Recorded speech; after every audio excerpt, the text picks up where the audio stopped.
It is always an honor to be in community, addressing my people on the day that we remember the great Reverend Dr. Martin Luther King Jr. Give it up, y'all, give it up. And we're here today not just to honor his incredible legacy, but more than that, a day in which we are charged with applying that legacy to the conditions that we find ourselves in today. And then one step further, we are tasked with collectively analyzing and identifying where we go from here. Dr. King's legacy is steeped in critical thinking. It's divorced from any false sense of American exceptionalism, but rather it is replete with impassioned pleas about the potential of what this country can be. It is the fight for the potential of America that was handed down to us generation after generation, and it is this fight that we take up and continue the struggle for freedom. The life and legacy of Dr. King is a radical one, and I'm glad to say that in 2026, I believe the masses have finally woken up. King's legacy is a prime example of why we must tell our own stories. His legacy is not the one that was shrouded in meekness and nonviolence as touted by moderates, as quoted by folks who would today be wearing Klan robes, but instead have picked up badges.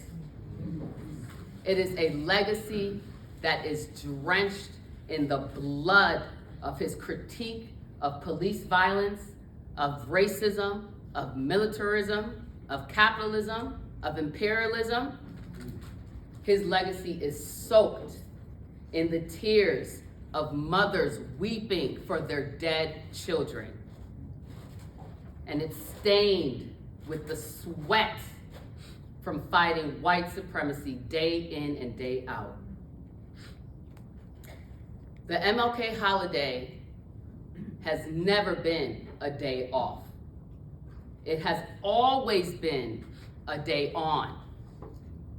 When they tell you to take the day off, what they are doing is trying to pacify the masses. They are trying to silence you. They are trying to deter you from action. Well, you're in for a surprise because we are on today, baby, okay? And I'm excited. Thank you. The theme we have today is unbowed and unbroken. When I heard that theme, I was genuinely excited. That serves almost as a personal mantra for myself. Unbowed. I stand here before you all, 5 foot and some change of me. Deep, chocolatey, melanated skin that was kissed by the West African sun. Full lips, broad nose, bass-filled voice, incomprehensibly confident, and filled with irrational hope for a better future.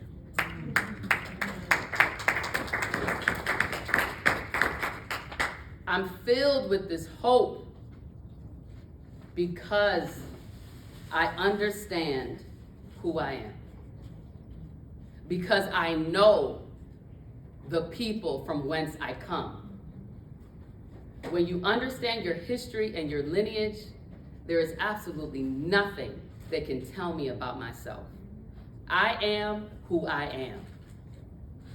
I understand my own humanity, and I can see, as Dr. King could, the humanity of my neighbors across the street on the west side of the D, as well as my neighbors across the globe in Sudan and Venezuela and Palestine. I refuse to allow anyone, especially my oppressors, to dictate to me who I am and whom I should fear? Or will I ever allow them to set the bounds of my existence? The bounds of what I know to be possible, despite the naysayers, despite what you're throwing at me. I know we can reach that mountaintop. We are unbowed, y'all. Unbowed means, despite the current conditions, I am raising those two beautiful black girls that you see in the back of this room with the fervent belief that they can truly be free in this country. A freedom that I don't know, and I pray that they will. At the Detroit Justice Center, we are unbowed in our abolitionist approach to freedom. We believe that we can use the tools at our disposal to build a world where everyone has what they need to thrive, has what they need to live a life filled with dignity and respect. As prison industrial complex abolitionists, we refuse to accept that this racist system that diminishes black life every day, we refuse to accept that this is inescapable. We refuse to believe that these harmful systems are permanent fixtures of our society. The evils of mass incarceration, over-policing, surveillance, family separation, and state violence in every form. These are all fixtures that were man-made, that were manufactured to be exactly as is. They were created by some humans in order to subjugate and control other human bodies. But because we know this, because we understand that everything that we see, the laws, the regulations, the policies, some of the things that we just take for granted, like police just proliferating our communities, this was created, thought about, designed, orchestrated, and implemented. Therefore, you know what that tells me? Unequivocally, we can do the same thing in reverse. We, without a doubt, have everything within us right now to turn this ship around. We have what is needed to dream up the most beautiful systems and ways of being that are dipped in love, wrapped in freedom, and implemented with care. While the law is not the singular answer to get us out of the predicament that we find ourselves in, it is a tool that we can and must yield to our benefit. We have the fortune today of truly living the fruits of Dr. King's labor. We have some monumentous legislation in this country. We have the Civil Rights Act, we have the Voting Rights Act, we have Fair Housing Act, right? None of those pieces, and subsequent the way we're able to live and work and move, none of that happens without freedom fighters on the ground, picking up the torch and doing their part. The law has the potential to uphold our freedoms. It has the potential for us to wield it in a manner where we fight back, where we push against the forces that seek to diminish the humanity of all oppressed peoples. This is what we strive to do at DJC. From representing formerly incarcerated brothers and sisters, to suing the city to protect protesters' First Amendment rights and everyone's First Amendment rights, or to ensure that people's voices are heard when they march down to city council and say we are opposing more surveillance technology. Our attorneys are unbowed to this crooked system. We stand with our backs straight, our crowns pointing to the sky, as each and every one of you should as well. I don't say this with any preconceived notions of what's going on. I am very, very much aware.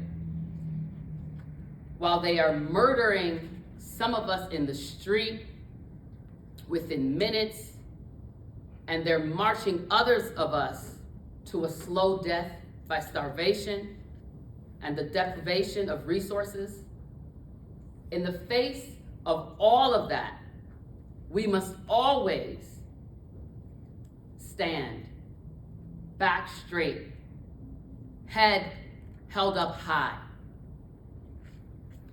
It is by this defiant persistence that we will win this fight, that we will win this century struggle for freedom. And I know I said earlier, probably at the top when I was describing myself, that I'm filled with irrational hope, right? But that's a misnomer. It's not irrational at all. It is actually quite rational. It is a rational belief.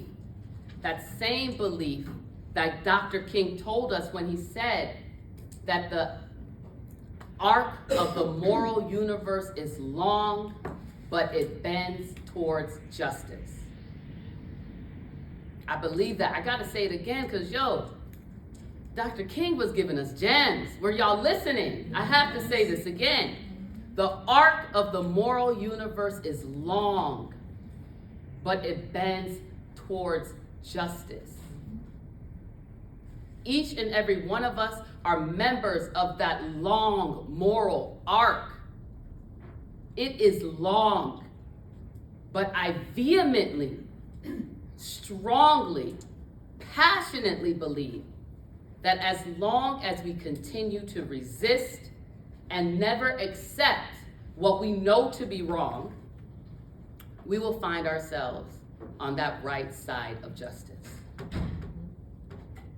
We will find ourselves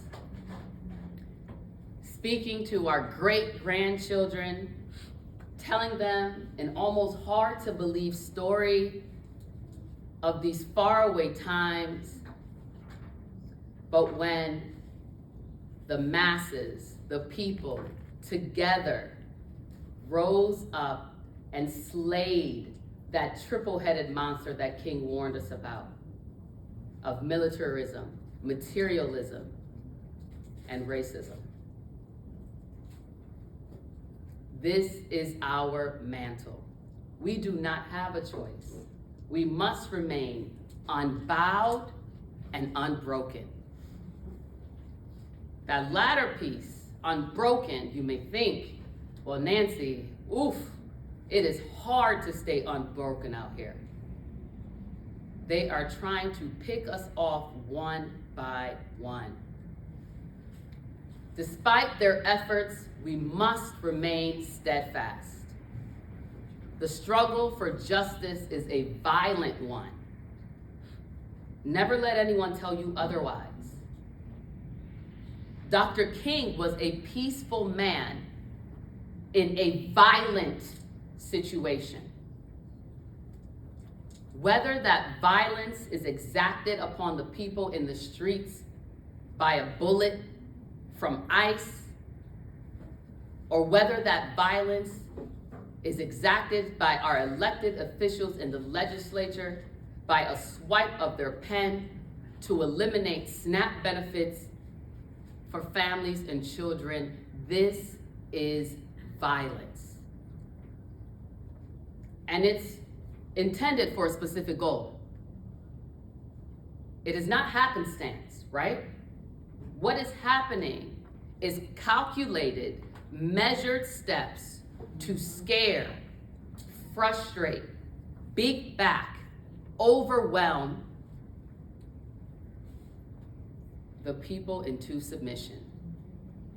Will you allow those who are now wielding this whip and sitting in office, will you allow them to break your back?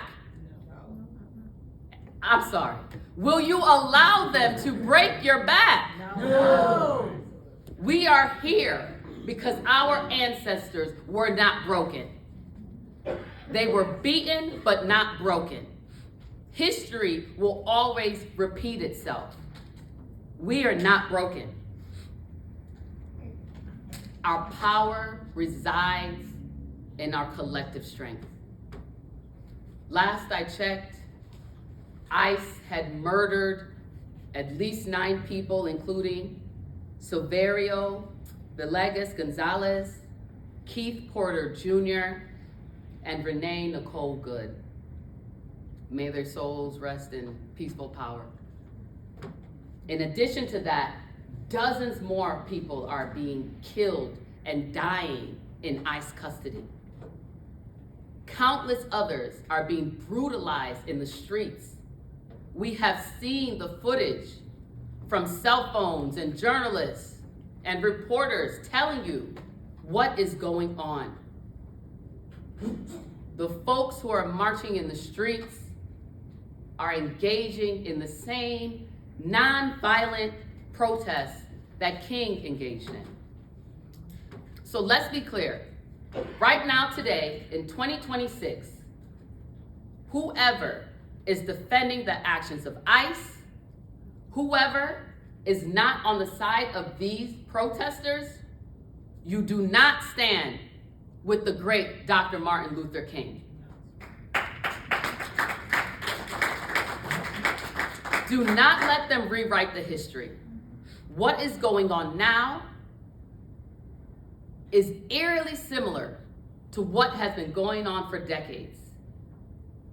And if you oppose protesters, young people, mothers, people in the street, calling for ICE to get out of their communities, calling for no more brutalization of people just trying to make a way, if you are finding any excuse to justify the actions of these abusers, you might as well put on your Klan robe right now, because we know what side you stood on, because we see your actions today. Dr. King believed in protest and dissent. He never once stood for accepting hate, of accepting brutalization. He believed in a radical love that could transform all of that. We've also seen the legal violence, right? We've seen the rolling back, the gutting of the Voting Rights Act. We see what they're doing with affirmative action. We see now ridiculous claims being brought about reverse racism so white folks can continue to get ahead. That is not justice, that is violence. And so while we use the law to defend the rights, we know the law can and has been frequently used to suppress our freedoms. But again, I remind you, collectively, we are not broken. We are never broken by these forces of oppression. We expect it, and we fortify ourselves in community, in our people, in the pockets of life where we find joy. This is where iron sharpens iron and we get back out in the streets. Being broken isn't about individual resilience.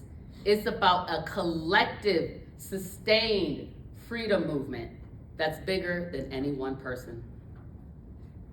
at the Detroit Justice Center, where I have the pleasure of leading some amazing, badass lawyers and non-lawyers alike. We were founded with that mission that we must work alongside community in order to create opportunities, transform these systems, and raise up truly just and equitable cities.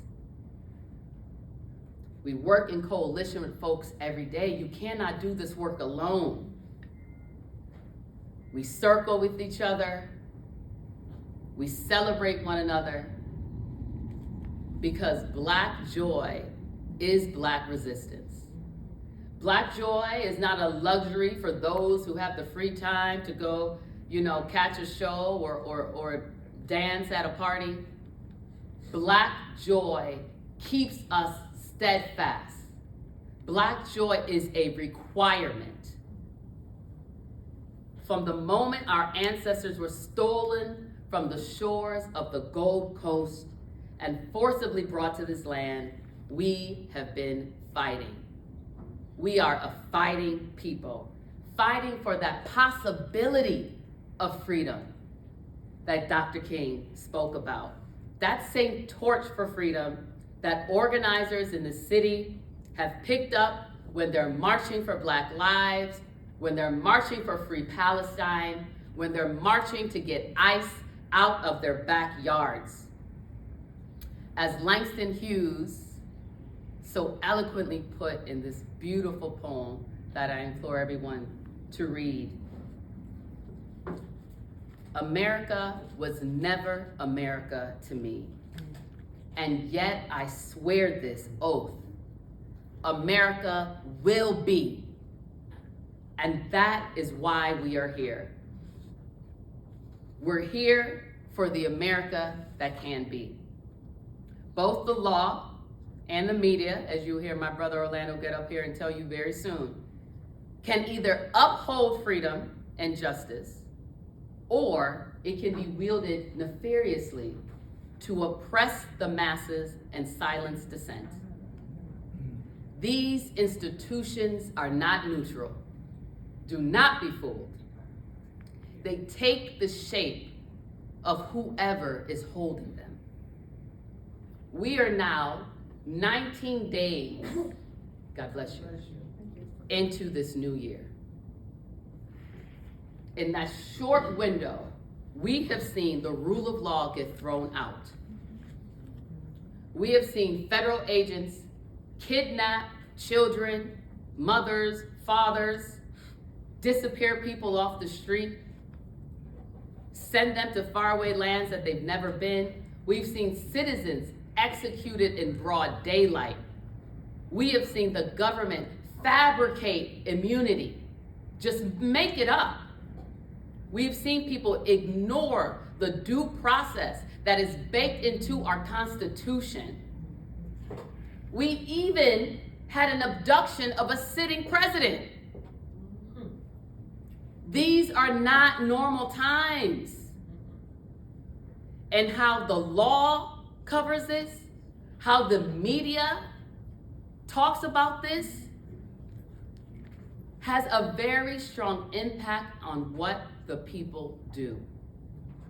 This is why it's critically important that we control our own narrative, that we have our own sources of reliability in the newsroom and in the legal room, right?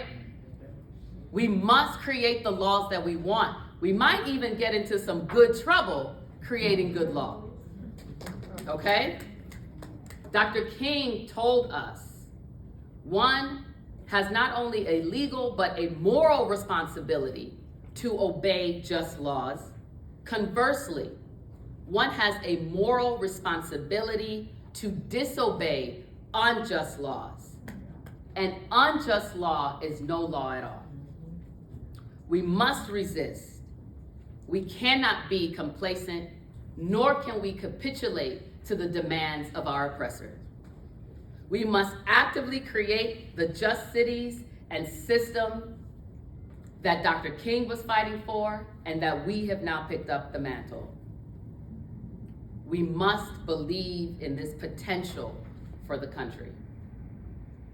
And you know I can never leave a podium without saying some very concrete things, right? So let me leave you guys with this. I need everyone to move away from mere performative allyship. I need folks to provide material support for the movement of Black liberation. This means we must resource Black-led, community-based programs like those at Akibalan Village and Mama Cool House. We must support local legal entities that are wielding the law for good, like the Detroit Justice Center, like the National Lawyers Guild and Sugar Law. We must contribute to mutual aid efforts, including current efforts by the People's Assembly of Detroit and ABISA. Their call to raise money for the 4 abducted students at Western High who were detained by ICE. I charge you to explore restorative justice in your schools, in your workplaces, and in your homes.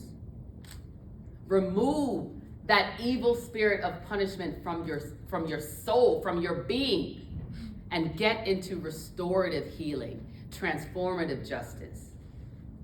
We must reimagine safety from a community lens rather than from a carceral one. We keep each other safe. We must demand that your city budget funds mental health services, education, food for children, clean water, not police, not technology tools, not surveillance of the people. We must get back to a land of the free. We must reach that potential. We must get outside and march to keep ICE out of our neighborhoods. And you must remember, lastly, but so importantly, that power is not and never was inherently bad. Because, as Dr. Martin Luther King Jr. so eloquently explained to us, power at its best is love implementing the demands of justice. And justice at its best is power correcting everything that stands against love. So let's leave here today with power and justice and love. Thank you.